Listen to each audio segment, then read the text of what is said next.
The Lantern Maker. Long ago, in a quiet town beside a winding river, there lived an old lantern maker named Mr. Elias. Mr. Elias had thin white hair, round spectacles, and hands that always smelled faintly of warm oil and polished brass.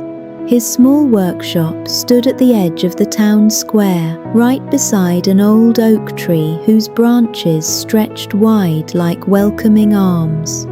Even though Mr. Elias lived alone, people always noticed something unusual about him. He was always cheerful, even on cold mornings when business was slow or when rain kept people indoors. Mr. Elias could be seen sitting outside his shop, polishing lantern glass and greeting everyone who passed. Children liked to stop and watch him work. Travelers often paused to talk with him, and many people wondered the same thing. How could someone who lived such a simple life always seem so happy? One afternoon, a young baker named Tomas hurried across the town square with worry written all over his face. Tomas had opened his bakery only a few months earlier, but lately customers had been few. Flour was expensive, and he feared he might lose his little shop. Seeing Mr. Elias outside his workshop, Tomas stopped and sighed heavily. "I don't know what to do," he said. "Every day I worry things will get worse. Maybe my bakery will fail." Mr. Elias listened quietly and nodded with understanding. Then he asked a simple question. "What do you think will happen tomorrow?" Tomas shrugged. "I think something bad will happen," he admitted. "That's what it feels like lately." Mr. Elias smiled gently.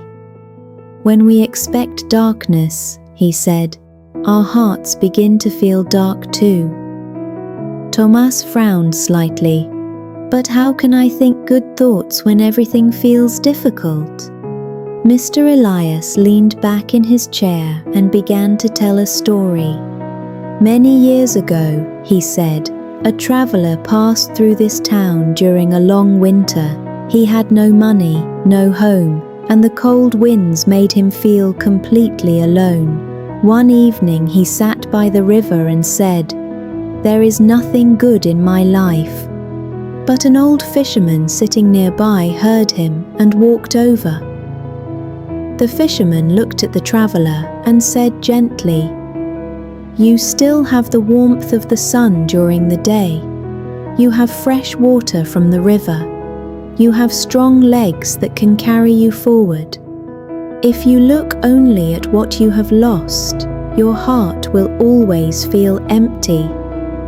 But if you notice what still remains, you will always find something to be thankful for.'"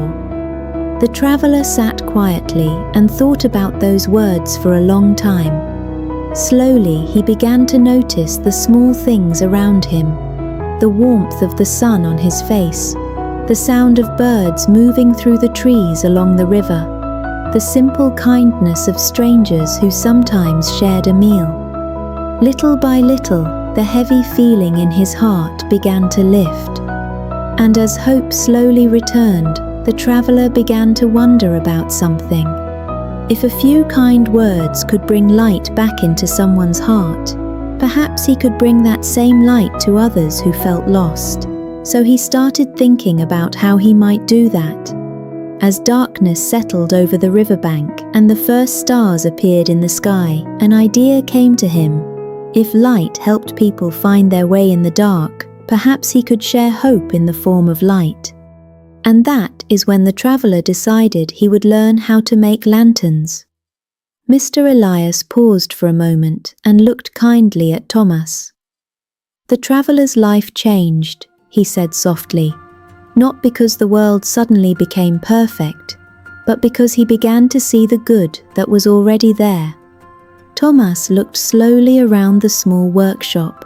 Lanterns hung from wooden beams, their warm light glowing softly against the walls. He thought for a moment, then looked back at Mr. Elias. "Wait," Tomas said quietly. You said the traveler decided to make lanterns to bring hope in the form of light. He glanced again at the rows of lanterns, then his eyes widened slightly. Mr. Elias, was that traveler you? Mr. Elias smiled gently. Well, he said, lifting one of the lanterns from his workbench, sometimes the best lessons in life come from our own experience. Tomas sat quietly for a moment. Then Mr. Elias gave him a simple suggestion. Each morning before opening your bakery, tell yourself one small thing you are grateful for. It might be the smell of fresh bread, the warmth of your oven, or the chance to try again today. Tomas decided to try. The next morning, before unlocking his bakery door, he paused and said quietly, "Today will be a good day." He baked his bread with care and greeted the few customers who came with a smile.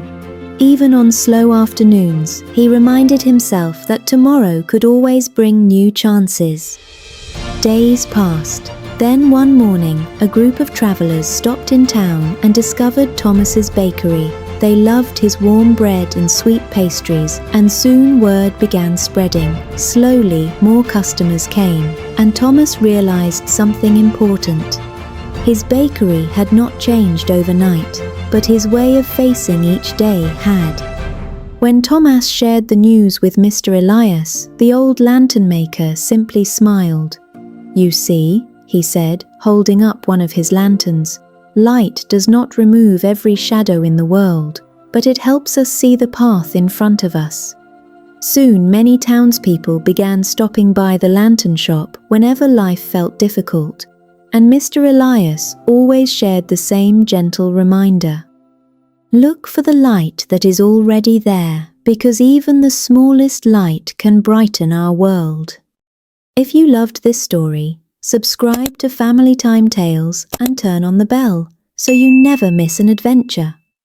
Our stories are dreamed up by a parent-child duo, because who knows what kids love better than kids themselves?